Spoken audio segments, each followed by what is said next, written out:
Nang magising si Cassie kinabukasan, ay mabigat na magbigat ang pakiramdam niya. Karaniwan na sa kanyang mapagod kapag mayroon siyang hinahandle na tour. Pero ang tour na yun sa Bohol ang pinaka nakaka-stress sa lahat ng tour na nahawakan niya. Tila hinigop ang lahat ng enerhiya niya sa namagitang tagpo sa kanilang dalawa ni Caspian ang nagdaang gabi. Hindi niya alam ang tunay na pakay nito para mulong girahin ang nananahimik niyang buhay. May asawa itong tao pagkatapos ay sasabihin ito sa kanya na mahal siya nito. Kung talagang mahal siya nito, dapat hindi siya nito sinaktan. Kung talagang mahal siya nito, dapat siya ang babaeng dinala nito sa harap ng altar. Kung talagang mahal siya nito, dapat hindi ito naghintay ng 5 taon para muling magpakita sa kanya. Ito na nga ba ang araw na kinatatakutan niya? Ang araw na bigla na lang itong babalik at aaktong sila pa rin na parang wala lang nangyari. Natatakot siya na baka sa labis na pagmamahal niya rito ay lang niyang patawarin at muling lumikha ng panibagong sugat sa puso niya. Tumunog ang cellphone niya, tinatamad na sinagot niya iyon. Hello, bruha, si Arts ito. O bakit ang aga mong napatawag? Ano na naman ang problema niyong dalawa ni Kel? Hoy Cassie, bakit ba tuwing tumatawag ako sa iyo ng maaga ay iniisip mo agad na may problema kami ni Kel? Natawa siya ng mahina kasi iyon naman talaga ang kadalasang dahilan kung bakit ka napapatawag, diba? Pwes ba ngayon? Mukhang tama nga ang hula ko na nakalimutan mo na kung gaano kahalaga sa akin ang araw na ito. Wala sa loob na napatingin siya sa kalendaryo. Sa sobrang dami ng nangyari nitong nakaraang araw, ay baka nga may nakaligtaan siya na mahalagang okasyon.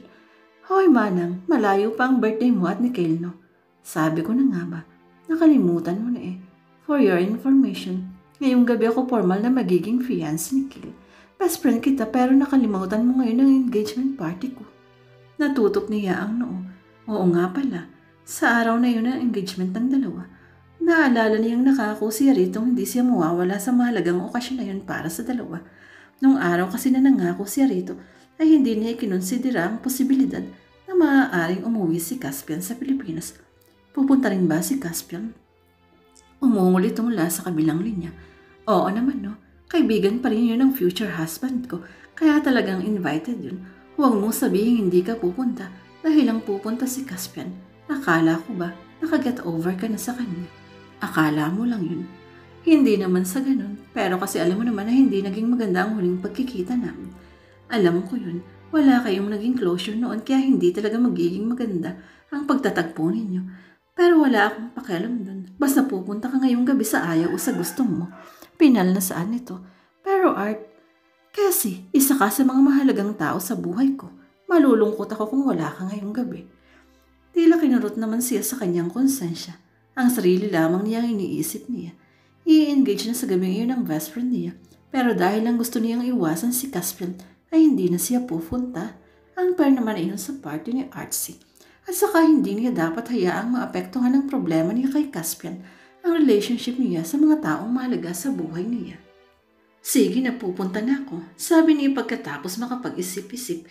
Tumili ito ng pagkalakas-lakas kaya inilayo niya sa kanyang tenga ang cellphone niya. Napailing na lang siya. Nang dumating siya kinagabihan sa pagdarausan ng engagement party ni na Artsy at Kel, ay marami-rami na ang mga tao.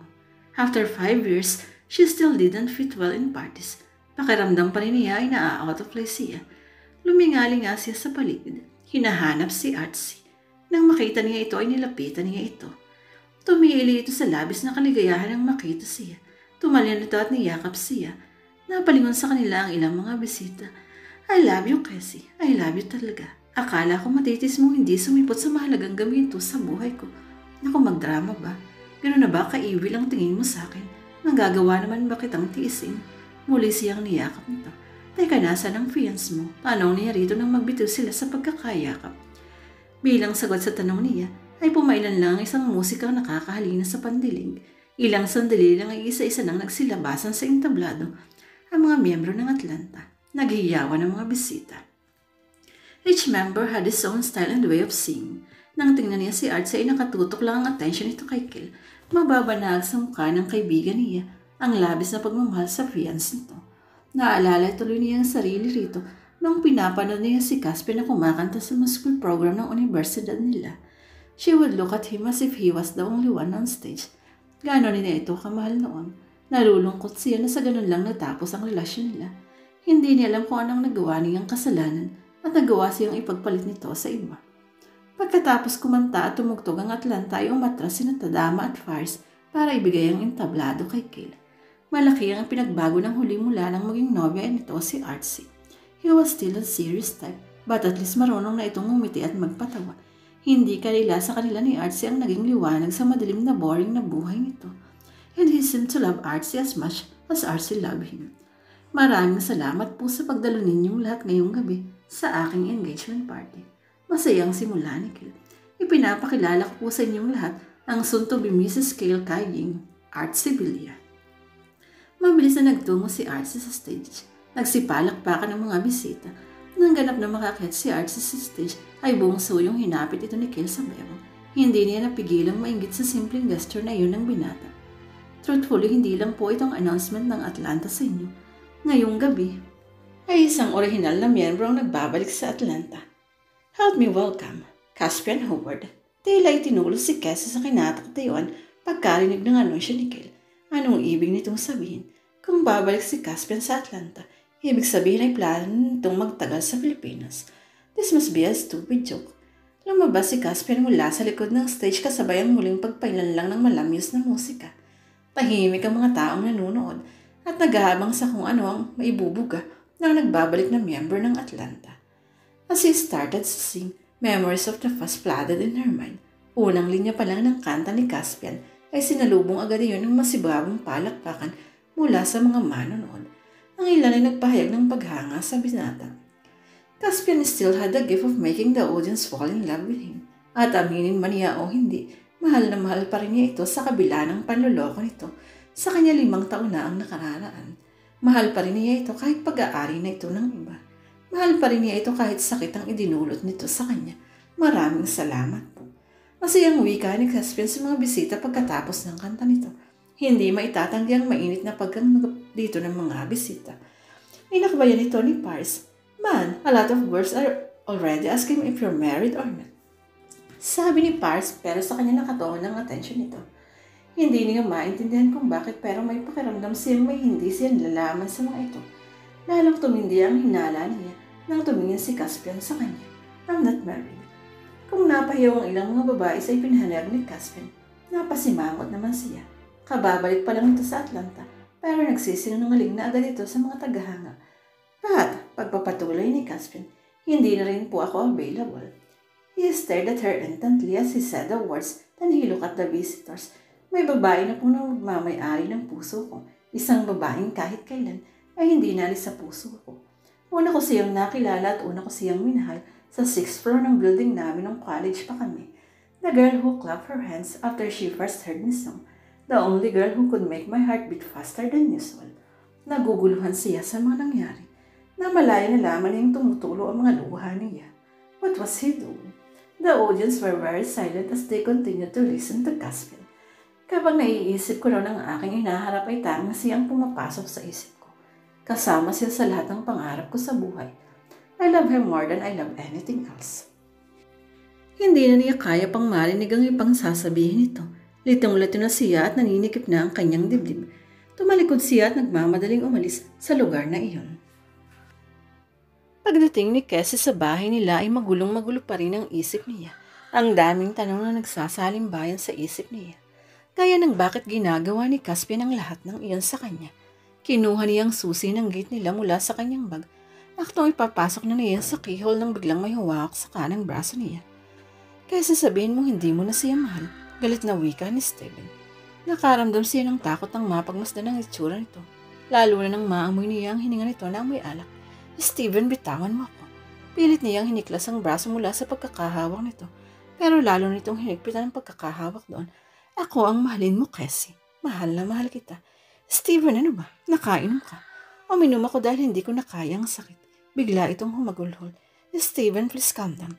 Nagkalibalikan na ba kayo ni Caspian ha? Sabihin mo, paano kami magkakabalikan kung mayroon na siyang asawa?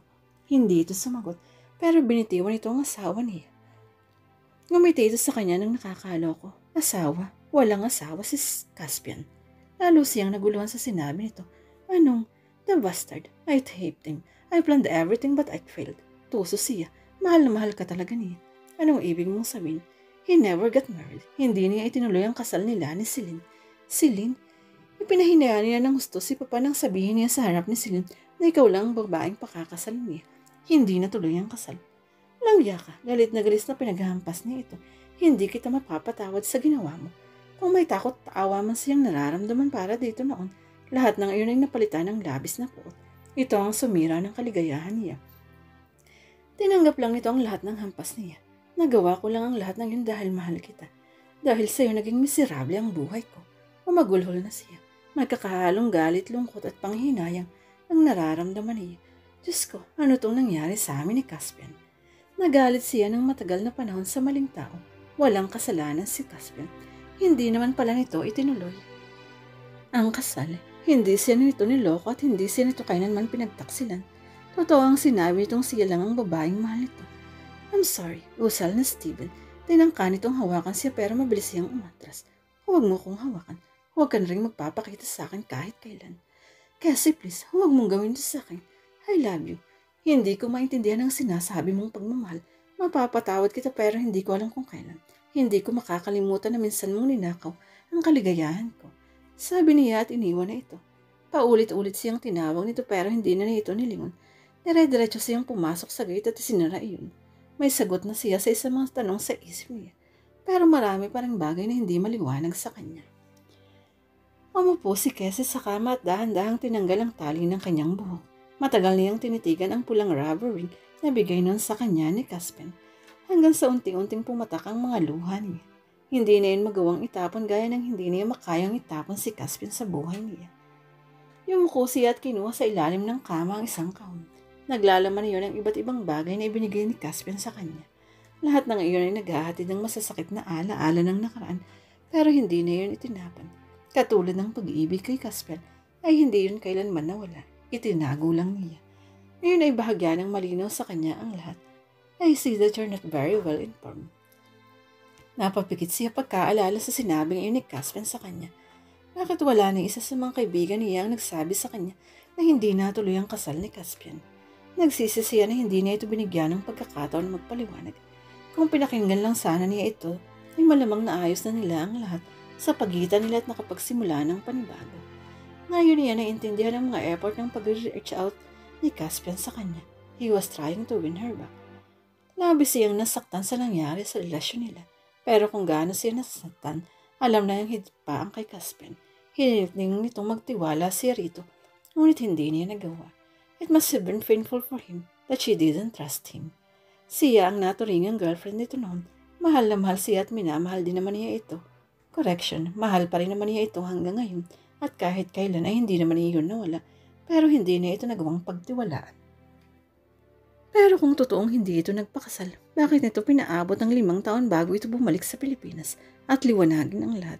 Bakit ito umalis at nagtungo sa Amerika nang hindi nililinaw sa kanya ang lahat? Naalala niya si Steven at hindi niya napigilang magnitnit. How could he do that to her if he really loved her? Kung talagang mahal siya nito, hindi nito makakayang makita siyang nahihirapan. He would wish her happiness. Pero malaking katanungan sa kanya kung bakit pumayag si Caspian na may kasal kay Celine kayong hindi nito mahal ang babae. Natatandaan niyang dumalo sila ni Caspian noon sa birthday party ni Celine 5 taon na ang nakararaan. Naalala pa niya kung paanong lihim na nagtagisan noon ang tingin ni Caspian at Celine. Maraming tanong na kailangang bigyan ng linaw, pero mas dapat niyang pagtuunan ng pansin ang usapin sa pagitan nila ni Caspian. Bukas na bukas din ay pupuntahan niya ito para humingi ng tawad nito. Maling-mali siya sa panghuhusga rito. Pagkatapos ay nawagak na siya habang nagsasalita ito. Sana hindi pa huli ang lahat upang maayos ang mga bagay-bagay sa pagitan nila. Mahal na mahal niya ito.